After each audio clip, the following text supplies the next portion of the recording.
Ok, dans cette vidéo, on va voir les 6 raisons pour lesquelles ton contenu ne fonctionne pas. Pourquoi est-ce qu'il ne fait pas de vues spécifiquement? L'objectif aujourd'hui, c'est de parler vraiment, de se focus sur les vues. C'est-à-dire qu'aujourd'hui, peut-être que tu postes régulièrement, que ce soit sur Instagram, TikTok, YouTube, peu importe la plateforme, tu essayes de faire les trends du moment, tu essayes d'appliquer les conseils des coachs Insta que tu vois de partout. Il faut mettre les hashtags, les ci et là, et pourtant tu es régulier dans ton contenu et rien n'y fait. Tu as peut-être fait quelques réels aux alentours de 3000 vues, mais tu n'as jamais compris la recette pour pouvoir la reproduire et avoir une vraie régularité au niveau des prospects que tu obtiens avec ta création de contenu.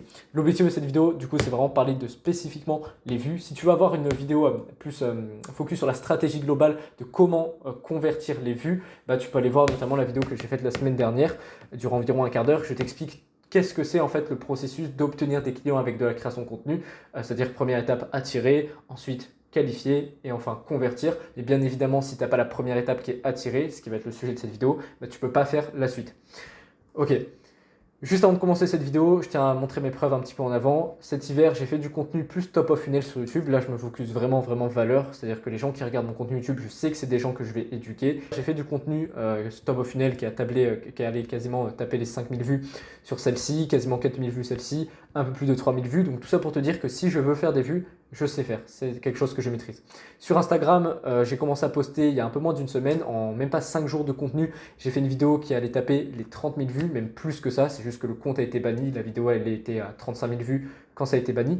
Chez mes clients, chez certains, j'ai aussi mis en place des stratégies quand je voyais que c'était nécessaire pour attirer du trafic. Notamment, tu peux aller voir l'étude de cas de mon client Jérémy que j'ai faite il y a un peu moins de 2 semaines. On a fait du top of funnel et du middle of funnel sur Instagram. Donc, il y a des vidéos qui ont dépassé les 40 000 vues. Enfin, une vidéo qui a dépassé les 40 000 vues, pardon. Et plusieurs qui ont dépassé les 10 000 vues. Une qui a fait 18 000, une qui a fait 14 000 et je crois une autre qui avait fait aux alentours de 10 000. Donc, bref, tout ça pour dire que mettre en place une stratégie qui fonctionne et qui apporte des résultats, des vues, c'est quelque chose que je sais faire. Donc justement, l'objectif de cette vidéo, c'est de te dire les 6 raisons que j'observe les 6 raisons pour lesquelles le contenu ne fonctionne pas chez les gens que j'accompagne et les gens avec lesquels je peux discuter en prospection. Ok, concrètement, du coup, oui, voilà, si tu veux la stratégie globale, va voir cette vidéo-là parce que les vues, certes, ne font pas forcément l'argent, mais les vues qualifiées, oui. Et aussi le fait de faire des vues un petit peu larges, puis qualifier de fil en aiguille avec du contenu comme par exemple moi mon contenu YouTube, du contenu plus middle, bottom of funnel, va te permettre de faire du cash à la fin. Les vues, oui c'est important parce que ça te permet de devenir une autorité dans ton domaine pour ensuite après dans la masse de gens que tu as attirés, aller chercher ce petit pourcentage de gens là que tu vas pouvoir effectivement convertir. Tandis que si dès le début tu fais uniquement du contenu qualifié ou tu prends ton téléphone, tu te filmes comme ça, tout le monde en a rien à faire parce que personne te connaît, personne n'a envie de t'écouter parler de prospection pendant 2 minutes, en fait tu vas juste jamais dépasser les 200 vues et ton message ne sera jamais entendu sur le marché. Donc très important quand même de faire du contenu qui fait des vues avant de chercher à faire du contenu plus précis. Première raison pour laquelle ton contenu ne fonctionne pas, c'est que tu n'es pas objectif sur celui-ci. Pour moi, l'un des meilleurs moyens pour pouvoir progresser dans son contenu, c'est de le regarder et de te demander est-ce que ça mérite vraiment 30 000 vues. Beaucoup de gens ils ne comprennent pas et d'ailleurs j'ai jamais compris pourquoi les gens ne comprenaient pas parce que moi-même quand je faisais pas des vues je comprenais pourquoi mon contenu ne faisait pas de vues, c'est juste que j'avais pas envie de mettre d'efforts pour pouvoir améliorer ça. Mais il y a des gens des fois je vois ils te demandent, ils disent ouais regardez mon contenu il fait pas de vues mais j'arrive pas à comprendre. Mais personne n'a envie de te voir faire des tier lists où tu es dans un décor de merde, où tu es filmé n'importe comment et où tu n'apportes absolument pas une valeur ajoutée, quelque chose d'intéressant dans la vidéo. Personne n'a envie de t'écouter faire ce genre de vidéo là. Pourtant tu dis ah mais j'ai copié le format tier list qui a fonctionné pour un tel. Oui mais c'est pas parce que ça a fonctionné pour un tel que ça va fonctionner pour toi. Vraiment, sois objectif sur ton contenu et regarde-toi, mais putain, est-ce que ça mérite de faire des vues? Vraiment, c'est l'une des meilleures questions à te poser. Et il n'y a jamais de hasard par rapport à ça. C'est pas l'algorithme qui veut mettre ta vidéo en avant. Même si tu es shadowban, au bout d'un moment, tu ne le seras plus. Et il faut forcer l'algorithme à mettre ta vidéo en avant. Tu vois, quand j'ai fait cette vidéo-là à 30 000 vues, pour moi, je savais qu'elle allait faire des vues minimum 5-10 000. Parce que ça se voit que c'est un contenu qui fait des vues. Quand tu le regardes, tu ne te dis pas c'est un contenu qui a fait 1000 vues, tu vois. Et puis si ton contenu ne fait pas beaucoup de vues alors qu'il est destiné à faire des vues, tôt ou tard ça va se corriger. C'est pour ça d'ailleurs qu'il faut être régulier. Moi les premiers trucs React que j'ai postés comme ça ils ont fait 500 vues, mais je savais qu'il y avait du potentiel. On verra d'ailleurs tout au long de cette vidéo comment savoir si un concept a du potentiel. Mais voilà, sois vraiment objectif, regarde-le et devant toi, est-ce que ça mérite de faire des vues? Parce qu'il n'y a jamais de hasard. Un réel qui a 1 million de vues, il fait 1 million de vues. C'est-à-dire que quand tu le regardes, tu te dis wow, c'est un truc qui mérite 1 million de vues, il l'accroche, il attire l'attention, il suscite la réaction, peut-être qu'il divise, peut-être qu'il est polarisant. Bref, c'est un réel qui marche quoi. Par contre, un réel qui fait 100 vues, tu diras jamais ah lui, oh il mérite 1 million de vues. Ça marche pas comme ça. Ou soit si c'est le cas, effectivement, tu reviens une semaine plus tard et le gars qui a fait le réel, maintenant il fait des vidéos à 100 000 vues. Parce qu'il y a juste une dissonance entre guillemets entre... Enfin, c'est juste que le moment où il a commencé à faire du bon contenu et le moment où il a eu des résultats a été un petit peu différé.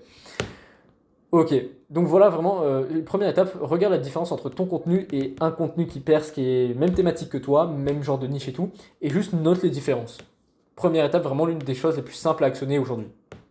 Deuxième raison pour laquelle il ne fonctionne pas ton contenu, c'est que tu n'es pas vraiment intentionnel. C'est-à-dire que ça, je l'ai fait pendant longtemps, c'est de créer du contenu pour créer du contenu. Parce qu'on t'a dit de le faire, mais tu ne vois pas vraiment du sens. Pour toi, ce n'est pas vraiment quelque chose qui vient vraiment de ton cœur en fait. Le problème avec ça, c'est que forcément, ça va se ressentir dans l'énergie que tu mets à travers tes vidéos. Et donc, forcément, entre un mec qui fait un certain concept, qui met de l'énergie, et un autre qui fait le même sans énergie, celui qui met de l'énergie, bien évidemment que ça va se ressentir, bien évidemment que ça va être plus accrocheur, ça va te donner envie de rester sur la vidéo, et forcément qu'il va faire plus de vues. Donc, ne crée pas du contenu pour créer du contenu, quitte à en créer moins, crée-en de meilleure qualité. Bien qu'au début, je vous recommande vraiment de faire du volume pour pouvoir identifier des concepts qui fonctionnent, etc. Au moins un réel par jour. Moi, j'ai commencé avec 3 réels par jour depuis que j'ai repris la création de contenu sur Instagram. Mais voilà. Et là, voilà, si tu veux un exemple, voilà, je te disais que j'ai fait ça pendant longtemps. 6 mois de création de contenu avec zéro intention.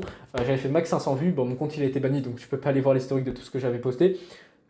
Et là, par contre, avec 5 jours de contenu intentionnel, vraiment où je me disais chaque jour, en fait, le moment où je me levais, j'étais littéralement obsédé par ça. Je me disais, je dois faire des vues, je dois faire des vues. Et quand je faisais mon réel, je me disais, il va faire des vues, il va faire des vues. Ce qui fait qu'au final, en même pas 5 jours, ça s'est manifesté. Même si mon compte a été banni, ça va recommencer parce que là, de nouveau, j'ai envie de faire des vues, tu vas voir. Donc, je peux te l'affirmer. Si tu vas sur mon compte Instagram, je mettrai le lien dans mon canal WhatsApp. Si tu vas sur mon compte Instagram dans moins d'une semaine, il n'y a pas un monde où j'ai pas fait un réel qui a fait plus de 15-20 000 vues. Je l'assure ici, je m'engage vraiment face à cette vidéo, quitte à passer pour un con si ça ne se fera pas, mais je suis convaincu que ça va être le cas, parce que j'ai compris ce qui fait que le contenu fonctionne et que je suis vraiment intentionnel dedans. Donc, passe du temps sur ton contenu, ne cherche pas à être productif. Moi, j'ai toujours trouvé ça assez con, les gens qui quantifient la productivité sur des tâches créatives, que ce soit, je sais pas moi, écrire une vidéo, que ce soit faire un contenu, que ce soit, il y a plein d'autres trucs, mais en fait, pour moi, ça ne se quantifie pas en temps. Le fait de vraiment prendre le temps, de ne pas se bullshit en pensant à n'importe quoi et tout, mais vraiment être focus et te brainstorm sur ton contenu, en fait, c'est ce qui va te permettre de faire le plus de vues, tu vois. Donc, ne bâcle pas ton contenu, passe du temps à brainstorm, réfléchis, analyse le contenu de tes concurrents, quitte à y passer peut-être une journée ou deux, et envoie chier tous ceux qui te disent ça, mais c'est pas productif, parce qu'au final, c'est les mêmes mecs qui vont faire du contenu à 1000 vues. Toi, en attendant, tu feras du contenu qui fera 30, 50 000 vues. Donc vraiment, passer du temps, c'est important. C'est pas une tâche chronophage, c'est pas une tâche répétitive comme la prospection, où effectivement tu peux chronométrer. Là, non, il n'y a pas de minuteur, tu passes le temps que tu dois y passer. Troisième chose, c'est que tu n'écoutes pas le marché.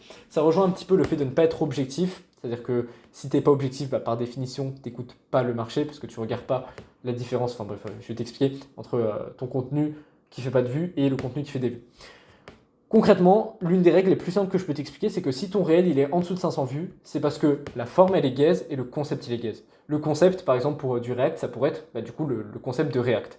La forme, ça va être comment est-ce que tu places la vidéo, qu'est-ce que tu dis, comment est-ce que tu le dis plutôt, le texte que tu mets ici, ton décor, ton apparence, tout ça c'est de la forme.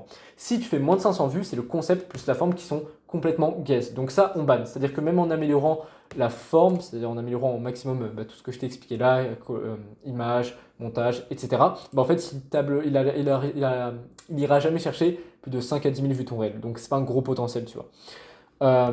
Le mieux, en fait, c'est simplement d'aller chercher un bon concept.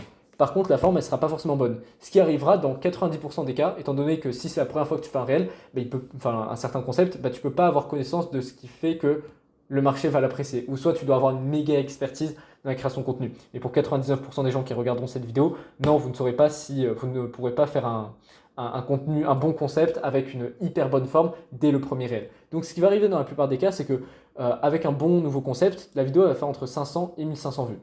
Résultat, tu vois qu'à un endroit sur la courbe de rétention, ça chute. Ok, donc ça veut dire qu'au niveau de la forme, il y a des endroits où il faut revoir.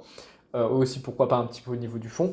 Et donc, qu'est-ce qu'on va faire après? On itère, on améliore. Là où ça chute, ok, on essaye des nouvelles choses. Au lieu de tourner ma phrase comme ça, je vais essayer plutôt de la tourner comme ça. Au lieu de tourner dans ce décor-là, je vais tourner dans un autre. Au lieu de mettre l'angle de la caméra comme ça, je vais essayer de mettre comme ça. Tu vois, tout ça, c'est que des micro-facteurs, mais qui font qu'à la fin, ta vidéo fait énormément de vues. Et donc voilà, quand tu as un bon concept, que tu fais entre 500 et 1500 vues, il faut juste itérer, implémenter de nouvelles choses, tester, et au bout d'un moment, ton contenu, tu arriveras au prime du prime, tu exploiteras à 100% son concept. Un réel qui a plus de 1500 vues, c'est que dès le début, c'est que la forme, elle est mouais, slash elle est bonne. Comme je t'ai dit, ce sera rare, mais ça arrivera parfois. Et le concept, il est bon. Donc on continue et on améliore encore. Dès que tu as trouvé un truc qui fonctionne, tu continues, tu améliores. Regarde, le format, voilà, tu vois, moi, pour donner un peu de contexte, quand il y a une semaine, je me suis dit que j'allais reposter sur Instagram, je me suis dit la première semaine, ça va être qu'une semaine de test. Je m'attends à rien. J'ai posté 3 réels par jour.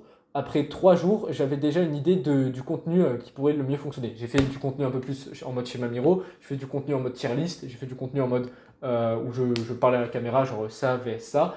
J'ai vu que ça n'a pas fonctionné. Par contre, j'avais testé un autre concept qui était le format React où je réactais à des extraits de films et j'ai vu qu'il avait fait 1000 vues. Je me suis dit, ok, bah celui-là il a du potentiel donc je vais me focus dessus. 2 jours après, je fais un réel qui fait 30 000 vues. Tu vois. Donc tout ça pour te dire qu'une fois que tu as trouvé un truc qui fonctionne, bombarde le concept et teste de nouvelles choses, implémente à chaque fois, itère, et il n'y a pas un monde où en moins d'une semaine, tu n'as pas de résultat en faisant ça. Ok. Et justement, voilà, il y a un truc intéressant, voilà, citation d'Einstein, bien évidemment très connue, la folie c'est de faire toujours la même chose et de s'attendre à un résultat différent. Faut pas t'étonner si ton réel il a fait 500 vues que si tu fais le même réel en mode face caméra ou t'apportes, enfin littéralement si tu fais le même réel, faut pas s'étonner à ce qu'il fasse 500 vues. Donc vraiment itérer, très très important. Et à chaque fois, ne pas se reposer sur ses lauriers, bien évidemment, tester des nouveaux concepts constamment. Ok, 4, tu crées du contenu tendance que tu as vu quelque part. Ça, c'est vraiment une erreur de fou et il y aura beaucoup qui ne seront pas d'accord en fait avec ce que je veux dire. Pour moi, c'est pas la trend qui te fait faire des vues, c'est toi. C'est à quel point, en fait, si tu t'arrives à faire des vues en faisant une trend, c'est parce que c'est toi de base qui as apprécié cette trend et qui était destiné à faire des vues sur cette trend. Il y a des gens qui réussissent absolument pas en faisant du contenu parfait sur une certaine trend, tout simplement parce que la trend n'est pas alignée avec leur personne et ça matche juste pas. En fait, on est tous différents. Et pour moi, appliquer des stratégies business chez quelqu'un, ça marchera peut-être, et pour un autre, ça fonctionnera absolument pas. C'est pour ça qu'aussi dans les résultats des accompagnements, tu as toujours de l'asymétrie. Tu as des gens qui ont des résultats plus rapidement, d'autres qui ont plus lentement, d'autres qui n'en ont pas du tout, parce qu'ils n'appliquent pas ou parce que, bref, une situation trop compliquée, et tu en as qui en ont énormément, tu vois. Tout simplement parce qu'on est tous différents, on part tous d'un endroit différent, on a tous des capacités différentes, on a tous des points forts, des points faibles différents. Enfin bref, tu vois, c'est un peu pareil que le concept d'ikigai, le truc de ce que le monde recherche, ce que tu kiffes faire, et la jonction entre tout ça finalement qui va te permettre de trouver ta voie. Là, c'est exactement la même chose. Donc voilà, pour moi, c'est pas forcément une trend qui va fonctionner, c'est à quel point est-ce que tu kiffes ton contenu et à quel point est-ce qu'il est adapté à toi, à ta personnalité. Et généralement, le contenu que tu kiffes le plus faire, c'est le contenu qui va aussi faire le plus de vues.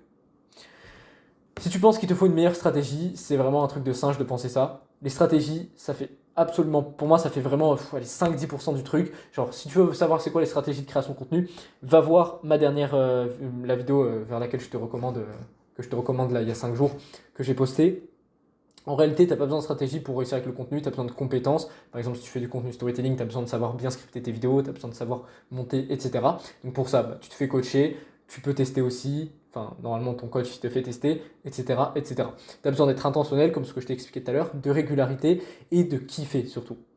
Pour te donner un exemple, moi, je suis convaincu que si le contenu où je réagissais, le contenu React là, il a fonctionné, c'est pas parce que c'était uniquement du React, c'est parce que moi déjà, bon, j'aime bien faire du contenu React, c'est un truc que je kiffe, mais c'est aussi et surtout que j'ai React sur des trucs qui m'intéressaient sincèrement, donc j'étais impliqué dans mon contenu. Et ça se ressent dans l'énergie que je mets dans la vidéo. C'est-à-dire que là, je réagissais à des extraits de films que moi-même je kiffais. Par contre, si c'était des extraits de podcasts ou de mecs, de films que j'aime pas, ou des trucs qui ont aucune importance pour moi, j'aurais mis beaucoup moins d'énergie et j'aurais pas fait le même nombre de vues, tu vois. Donc, en fait, le meilleur truc quand tu regardes des trends, c'est de te demander est-ce que c'est une trend que je kiffe réellement, qui est réellement alignée à moi et où ma personnalité a du potentiel pour que je perce sur cette trend-là. Sinon, essayer de trouver une nouvelle trend. Et si aussi tu veux t'inspirer de tes concurrents, comprendre en fait quels sont les mécanismes de contenu qu'ils appliquent pour que toi tu puisses les répliquer de ton côté sans pour autant les copier à 100%. Parce que comme je l'ai expliqué, si tu copies à 100%, c'est pas pour autant que tu vas réussir. Par contre, t'inspirer du contenu, de la forme du contenu pour le répliquer de ton côté, adapté à ta personnalité, c'est ce qui va faire que ça va fonctionner. Comme moi, le contenu React, je me suis inspiré de mecs comme Yomi Denzel où ils réagissent à des podcasts. Moi, j'ai décidé de réagir à des films. Voilà. 5e raison pour laquelle tu perces pas, pour laquelle tu fais pas de vues, c'est que tu manques de régularité. Si tu penses que tu as posté pendant une semaine et que ça n'a pas marché et du coup que ça va jamais marcher, t'es vraiment une grosse merde. savoir créer du contenu, c'est un processus. C'est-à-dire que c'est quelque chose qui ne se fait pas du jour au lendemain. C'est quelque chose qui se construit. En fait, il y a une notion à comprendre, c'est que le momentum va faire que tu vas avoir du résultat. C'est directement lié. Et si tu regardes le momentum en fonction du temps, ça donne une courbe comme ça. En fait, c'est vraiment ça. Dans l'entrepreneuriat, tu as toujours des gains asymétriques par rapport aux efforts que tu mets. Au début, tu vas mettre énormément d'efforts, peu de résultats. Donc en fait, pareil pour la création de contenu, tu vas faire beaucoup de réels, tu vas tester de nouvelles choses constamment, tu vas beaucoup analyser de contenu, etc. parce que tu comprends rien encore et tu dois apprendre les compétences de façon inconsciente pour qu'après tu puisses créer du contenu performant. Donc au début, pas de résultats alors que tu mets beaucoup d'efforts. Et plus le temps va avancer, moins tu vas avoir d'efforts à mettre, plus tu vas avoir de résultats. Dans l'entrepreneuriat, tu vas pouvoir commencer à déléguer, donc tu vas un peu moins taffer. Et puis après, tu vas faire un exit de ta boîte, donc carrément, tu tafferas plus et pourtant tu auras un max d'argent. Tu vois, donc c'est juste une question de régularité, d'accepter le processus et d'avoir des gains asymétriques en fait. Et ne brise pas ce momentum-là. Vaut mieux faire un réel par jour pendant 365 jours plutôt que plutôt que 3 réels par jour pendant une semaine et puis après ne plus rien faire pendant 2-3 mois. Parce qu'en fait, à chaque fois, tu brises le momentum quand tu fais ça. Tu vois, genre c'est vraiment une courbe exponentielle comme ça. Donc garde ta régularité, sois intentionnel, mais fais du contenu qui te fait kiffer, sois vraiment objectif, recueille les feedbacks du marché et il n'y a pas un monde où tu n'as pas de résultat. 6. La valeur perçue. Ça va plutôt être un truc de forme, mais c'est très très important. Les gens te regardent avant de t'écouter. Demande-toi, est-ce que tu incarnes vraiment la situation désirée de ton avatar client? C'est la raison pour laquelle les gens ils vont t'écouter finalement. Si oui, tu vas faire de l'argent, sinon tu restes broke. Les mecs qui font le plus de cash sur le marché, c'est les mecs qui incarnent le plus la situation désirée de leur avatar. Michael Wu, il cible des étudiants, c'est quoi? C'était un étudiant qui faisait, étudiant entrepreneur qui faisait 40 000 euros par mois, tu vois? Donc il incarne parfaitement la situation désirée. On pourrait sortir qui? Hans Katz, il incarne parfaitement la situation désirée des coachs qui font 5 000 euros par mois. Il a l'air de faire beaucoup d'argent, il voyage, il annonce à sa famille qu'il fait de l'argent. Ça, c'est un truc, forcément, ça touche à des valeurs profondes. C'est des choses que sa cible veut avoir aussi. On peut prendre quoi d'autre? Tous les coachs sportifs, finalement. Voilà, le meilleur exemple que je peux donner, c'est les coachs sportifs aussi. Qui a envie de prendre un coach sportif gros? Personne. Pourquoi? Parce qu'il n'incarne pas la situation désirée. Si tu veux devenir musclé avec un coach sportif, tu vas prendre un coach sportif musclé. C'est exactement la même chose. Moi, si je mets et ça c'est quelque chose que j'ai beaucoup travaillé ces derniers temps, là, quand j'ai repris à créer de contenu Instagram, je me suis dit, comment est-ce que je fais pour maximiser la valeur perçue? Je vais prendre soin de mon apparence, coiffeur, etc. Je ne m'habille pas de façon dégueulasse, c'est-à-dire même si je n'avais pas des vêtements complètement froissés, complètement déchirés, important. Derrière moi, je fais en sorte d'avoir tous les trucs qui peuvent inspirer la valeur perçue. Là, pour le coup, j'ai un trophée YouTube d'une vieille chaîne YouTube de shorts que je faisais quand j'étais plus petit, un de mes premiers projets. Et en fait, ça montre absolument pas que je suis compétent dans mon domaine d'activité, c'est-à-dire le fait d'aider des coachs, mais inconsciemment, vu que j'ai une preuve dans un certain domaine, les gens vont me faire plus confiance. C'est pareil qu'en vente, ça c'est un truc de ouf. Parce que si tu es bon dans un domaine, même si ça n'a rien à voir avec ton domaine d'expertise, les gens ils vont te faire plus confiance qu'un autre concurrent qui serait pas bon dans ce domaine-là. Je sais plus c'était pourquoi, mais je crois que c'était ça. Quelqu'un que je connaissais qui faisait du B2B, il s'y connaissait vraiment dans tout ce qui était fonctionnement d'une grosse entreprise, d'une grosse boîte, etc. Et c'était ça sa cible. Et en fait, dans un appel de vente, il avait parlé de ça à la personne qu'il avait en face, qui était du coup le dirigeant de la boîte ou je sais plus, un truc comme ça. Et du coup, le mec, ça l'avait forcément chauffé, il avait eu beaucoup plus confiance en lui et il avait même verbalisé justement le prospect. Il lui avait dit, vous voyez, là, on a aussi vu pour d'autres opportunités, mais le fait que vous connaissez dans ce domaine-là, ça nous inspire beaucoup plus confiance. Donc même le prospect, il lui a verbalisé pour te dire. C'est pour te dire à quel point les gens, même si c'est vraiment juste le truc de... Si tu es bon dans un domaine, les gens vont te considérer bon comme dans n'importe quel domaine. Tu vois. Donc voilà, mets tout ce que tu peux en avant en termes de proof, tout ce qui peut augmenter ta valeur perçue, haute hauteur sous plafond, lumière de bonne qualité, tout ça, ça maximise forcément le truc. Si tu es dans un endroit de merde, en fait, personne ne te fera confiance. Tu vois. C'est triste à dire, mais c'est comme ça sur tous les réseaux sociaux, c'est très superficiel.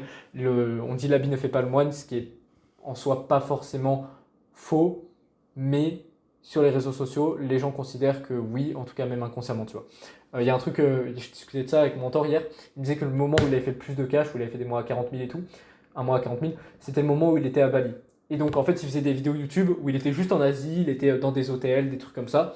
Donc tu te dis, mais attends, mais ça prouve absolument pas sa compétence. Ouais, mais pourtant, les gens, du coup, ils incarnaient mieux la situation désirée de l'avatar. Les gens, ils lui faisaient plus confiance. Et donc, c'est là où il a fait de l'argent. Là, il fait exactement le même genre de vidéo en France et il fait pas autant de cash. Pourquoi? Juste parce que t'es à Bali, tu vois. Donc, c'est con à dire, mais les gens se moquent de ça souvent. Le truc de, oui, les immeubles à Dubaï, nanana, mais ça marche réellement. Un mec qui est à Dubaï, tu vas lui faire plus confiance qu'un mec qui est en France, qui est devant des bâtiments de ville complètement classiques et qui n'ont aucune valeur perçue, tu vois. Donc, très, très important. accepte que c'est comme ça les réseaux sociaux. Soigne ton décor, ton apparence, mets en avant tout ce qui peut augmenter ta valeur perçue et ce qui va faire que les gens, en tout cas, ça va beaucoup plus les mettre en confiance. Donc voilà, rejoins le canal, WhatsApp, premier lien dans la description. C'était franchement assez enrichissant, je pense, que j'ai dit dans cette vidéo. Vraiment, dès que tu comprends tout ça, en fait, tu es armé pour faire des vues et pour faire fonctionner ton contenu enfin. Donc voilà, rejoins le canal WhatsApp, premier lien dans la description. Je te dis à tout de suite dessus et à demain pour une autre vidéo.